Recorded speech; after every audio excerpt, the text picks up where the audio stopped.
Hello everyone, very warm welcome to my channel learning with Komal.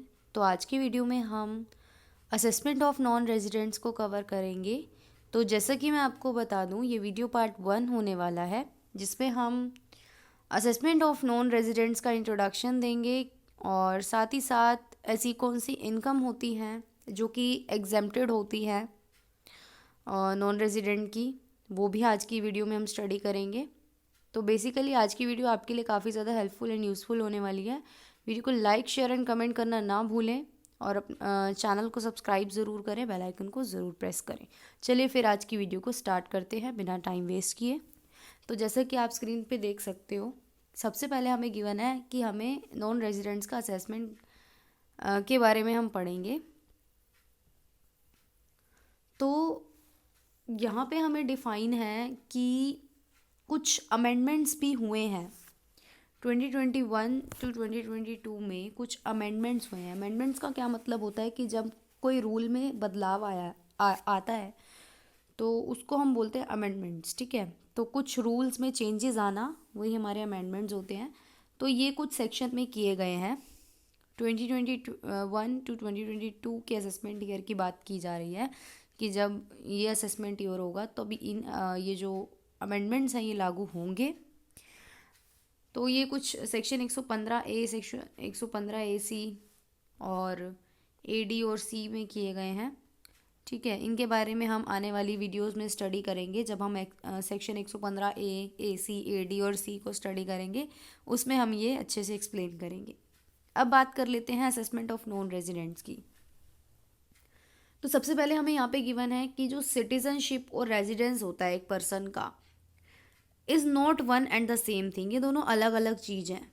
Citizenship, नागरिकता, अलग चीज़ है, और रेजिडेंस की उसका रेजिडेंशियल स्टेटस एक अलग चीज़ है कि वो रह कहाँ रहा है, राइट। तो a citizen of a foreign country may be resident in India, कि अगर कोई सिटीज़न जो है, भले ही वो फॉरेन कंट्री का सिटीज़न हो, है ना, लेकिन वो इंडिया का रेजिडेंट हो सकता है। एंड भले ही कोई सिटीज़न इंडिया का हो, कोई नागरिक इंडिया का हो, वो इंडिया का ही नॉन रेजिडेंट भी हो सकता है। तो अब an individual may be resident in India in more than one country. तो एक जो इंडिविजुअल है वो एक से ज़्यादा कंट्री में भी रेजिडेंट कहला सकता है at the same time, same he time पर। बट लेकिन he can not be a citizen of more than one country. देखो, आप एक पर्सन, एक इंडिविजुअल सिटीज़न तो एक ही कंट्री का कहलाएगा जहाँ पे उसका जन्म हुआ, जहाँ का भी है। नागरिक तो वो सिर्फ एक ही कंट्री का, एक ही देश का कहलाएगा। लेकिन रेजिडेंशियल स्टेटस जो है वो उसका अलग अलग हो सकता है। एक से ज़्यादा कंट्रीज़ में भी वो सेम टाइम पर रेजिडेंट हो सकता है। लाइक वो इंडिया का, सेम टाइम पे वो इंडिया का भी रेजिडेंट कहला सकता है, सेम टाइम पे ही वो कोई दूसरी कंट्री में रहता है तो उसका भी रेजिडेंट कहला सकता है। लेकिन कुछ कंडीशंस को सेटिस्फाई करना होता है तभी। तो अब इनकम टैक्स पर्पस के लिए, जो रेजिडेंशियल स्टेटस है एक पर्सन का, जो रेजिडेंशियल स्टेटस है पर्सन का, is determined for the previous year. तो हम जो है उसके प्रीवियस ईयर का रेजिडेंशियल स्टेटस जो है वो देखते हैं कि जब इनकम टैक्स के पर्पस के लिए हम जो है एक पर्सन का रेजिडेंशियल स्टेटस देखते हैं उसके प्रीवियस ईयर का, कि प्रीवियस ईयर में जो है उसका रेजिडेंशियल स्टेटस क्या था। क्यों? Because the incidence of income tax depends upon it. क्योंकि जो टैक्स है जो हम प्रीवियस ईयर का ही कंप्यूट करते हैं, इसीलिए। तो the provision relating to determination of residential status and scope of the total income have been discuss. तो ये हम ऑलरेडी पढ़ चुके हैं कि आपको रेजिडेंशियल स्टेटस कैसे डिटरमाइन करना है। ये हम already residence and tax liability वाले चैप्टर में कवर कर चुके हैं और इसके प्रोविज़न्स हम पढ़ चुके हैं। और ये भी पढ़ चुके हैं कि कौन कौन सी कंडीशंस को हमें एक इंडिविजुअल सेटिस्फाई करेगा तब वो रेजिडेंट या नॉन रेजिडेंट या ऑर्डिनरली वाला रेजिडेंट कहलाएगा। तो अगर आपने वो वीडियो वॉच नहीं करी है तो आपको प्लेलिस्ट का लिंक डिस्क्रिप्शन बॉक्स में मिल जाएगा, आप उन वीडियोस को भी वॉच कर सकते हो, ठीक है। तो however the following incomes are not included in the total income of a non resident in India. अब ना कुछ ऐसी इनकम्स भी हैं जो कि एग्जेम्प्टेड होती है, यानी कि वो नॉन रेजिडेंट की टोटल इनकम में इंक्लूड नहीं होती, शामिल नहीं होती।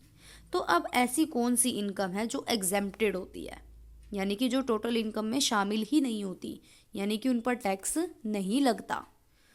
तो नंबर 1 हम बात करेंगे interest and premium on redemption on certain securities, कि सिक्योरिटीज़ थी किसी इंडिविजुअल की, उन्होंने रिडीम कर ली, रिडेम्पशन कर लिया उन सिक्योरिटीज़ का, फॉर एग्जांपल डिबेंचर्स हो सकता है ना। तो कुछ ऐसी सर्टेन होती हैं बट वो सिक्योरिटीज़, कुछ सर्टेन सिक्योरिटीज़ का रिडेम्पशन कर दिया, तो अब उस पर जो है इंटरेस्ट या फिर प्रीमियम मिला। क्या मिला? इंटरेस्ट या फिर प्रीमियम मिला। किसको? असेसी को, नॉन रेजिडेंट असेसी को। तो any income from interest and premium on redemption of bonds. अच्छा, तो यहाँ पे ऑलरेडी बता दिया गया है सर्टेन सिक्योरिटी, तो यहाँ पे सर्टेन सिक्योरिटी क्या है? बॉन्ड्स हैं, वो वाले बॉन्ड्स जो सेंट्रल गवर्नमेंट के द्वारा नोटिफाइड है, और बिफोर 1 जून 2002 वाले बॉन्ड्स, उनकी बात की गई है। ये सेक्शन 10 सबसेक्शन 4 में डिफाइन है कि उन की कोई इंटरेस्ट या प्रीमियम की इनकम है बॉन्ड्स को रिडेम्पशन, बॉन्ड्स के रिडेम्पशन पर, और जो कि वो बॉन्ड्स जो कि सेंट्रल गवर्नमेंट के द्वारा नोटिफाइड है, तो वो वाली इनकम जो है वो एग्जेम्प्ट होएगी, यानी कि नॉन रेजिडेंट की टोटल इनकम में वो इनकम इंक्लूड नहीं होगी। कौन सी? Interest and premium on redemption on certain securities वाली। नंबर 2 हम बात करेंगे interest on deposit in non resident external account, कि नॉन रेजिडेंट की कोई एक्सटर्नल अकाउंट है, उसमें कुछ डिपॉजिट, कुछ जमा उसने किया हुआ है और उस पर इंटरेस्ट मिल रहा है उसको, ठीक है जी। तो any income from interest credited on moneys standing to his credit in a non resident external account, तो ऑब्वियसली कि कोई उसको इनकम हो रही है इंटरेस्ट की, तो वो एग्जेम्प्टेड होगी। ये आता है हमारा सेक्शन 10(4) सबसेक्शन 4 और सेकंड पार्ट में, ठीक है। उसके बाद थर्ड कौन सी इनकम है? कि income interest on income from specified saving certificates. तो अब कुछ स्पेसिफाइड सेविंग सर्टिफिकेट्स हैं, उस पर इंटरेस्ट की इनकम हो रही है नॉन रेजिडेंट को, तो वो भी क्या होगी? एग्जेम्प्टेड होगी। तो यहाँ पे गिवन है कि any income from interest on such saving certificates, मतलब वो वाले सर्टिफिकेट जो कि इशू हुए थे 1 जून 2002 से पहले, किसके द्वारा इशू किए गए थे वो सर्टिफिकेट? सेंट्रल गवर्नमेंट के द्वारा, ठीक है। या फिर वो वाले सर्टिफिकेट जो गवर्नमेंट के द्वारा नोटिफाइड है और वो 1 जून 2002 से पहले इशू हुए थे, तो वो वाले हैं ना, उन पर अगर कोई इंटरेस्ट इनकम हो रही है तो वो क्या होगी? एग्जेम्प्टेड होगी। I hope third point is also clear. ये भी 4B में आता है हमारा सेक्शन। उसके बाद आता है salaries in connection with employment on a foreign ship, कि कोई सैलरीज है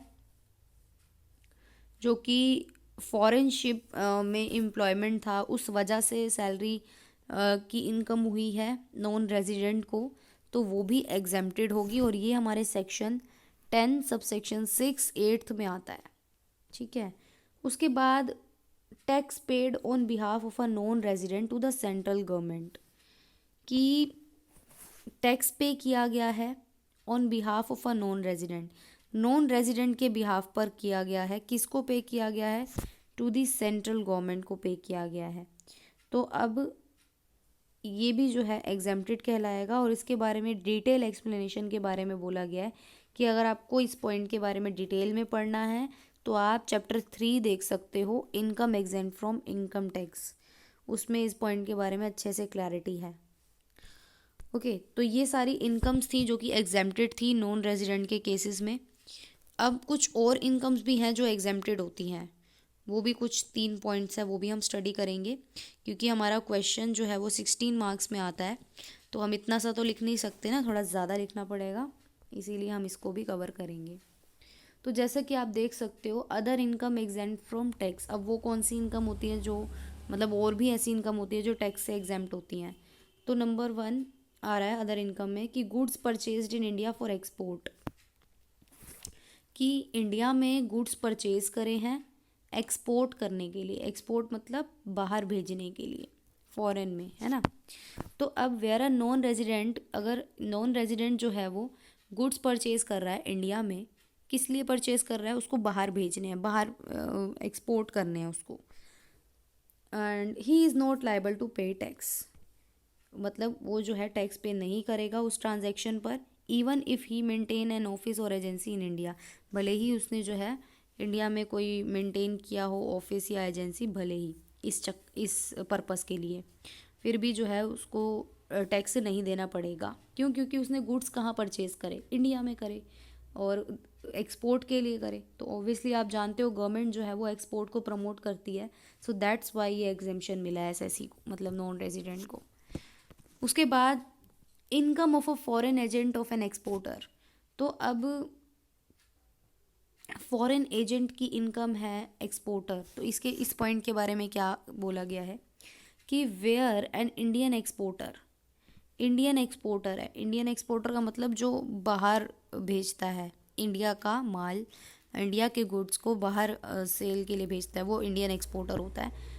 तो sells good in a foreign country, तो वो फॉरेन कंट्री में इंडिया के गुड्स को बेचता है, तो थ्रू नॉन रेजिडेंट एजेंट, किसके थ्रू, नॉन रेजिडेंट एजेंट के थ्रू बेचता है।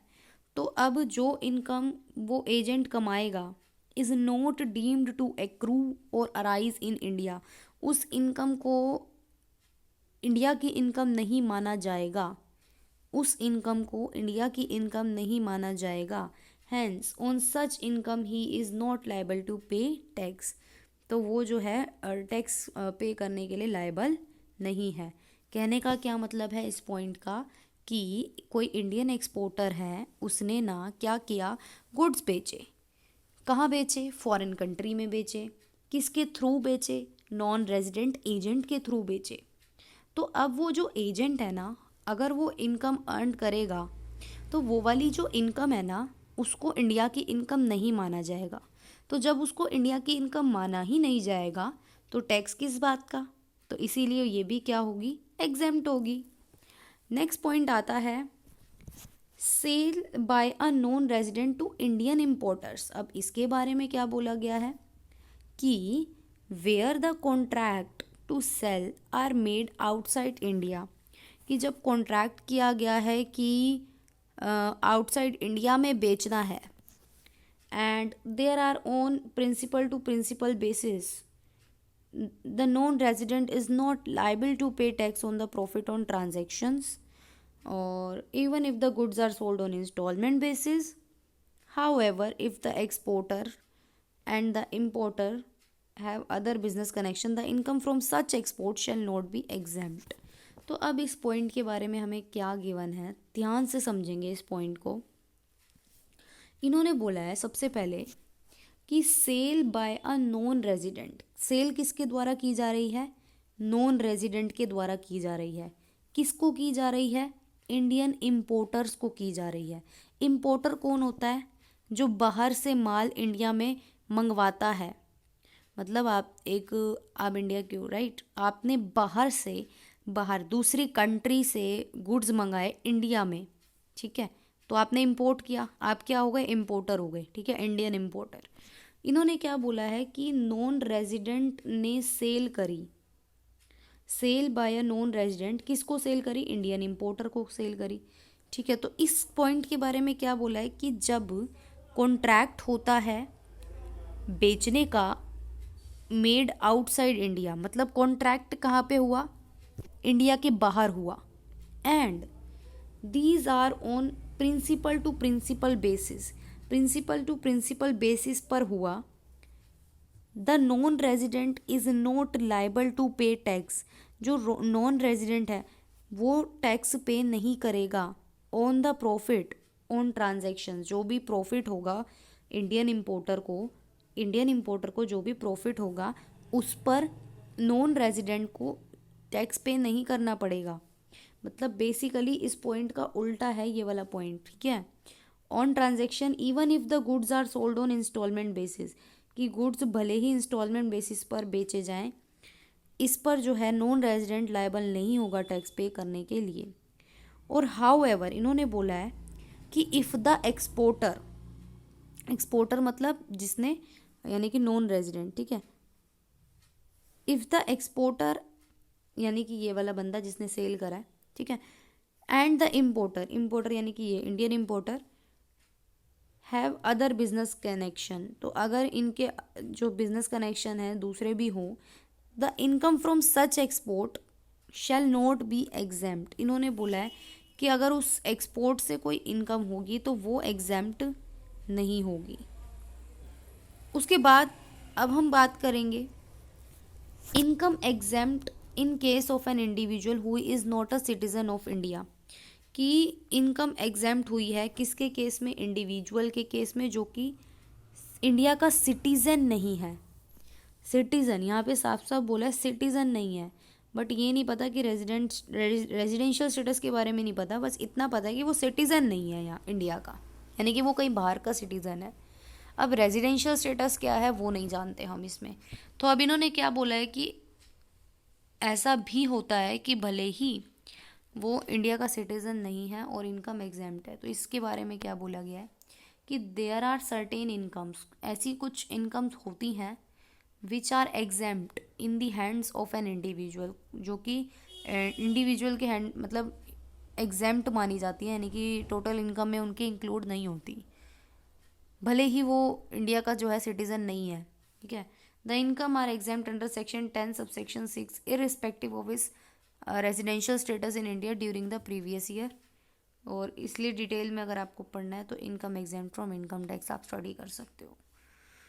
तो ये थे आज का टॉपिक। और साथ में इन्होंने एक चीज़ बोली है कि relief to a non resident person, तो अगर कोई किसी तरीके का टैक्सेशन रिलीफ मिलता है नॉन रेजिडेंट को, वो हमारा सेक्शन 91 में आता है, ठीक है। सेक्शन 91 में आता है जो कि हम डबल टैक्सेशन रिलीफ वाले चैप्टर में कवर करेंगे। सेक्शन 91 काफ़ी इंपॉर्टेंट है, उसको भी हम स्टडी करेंगे एग्ज़ाम के लिए।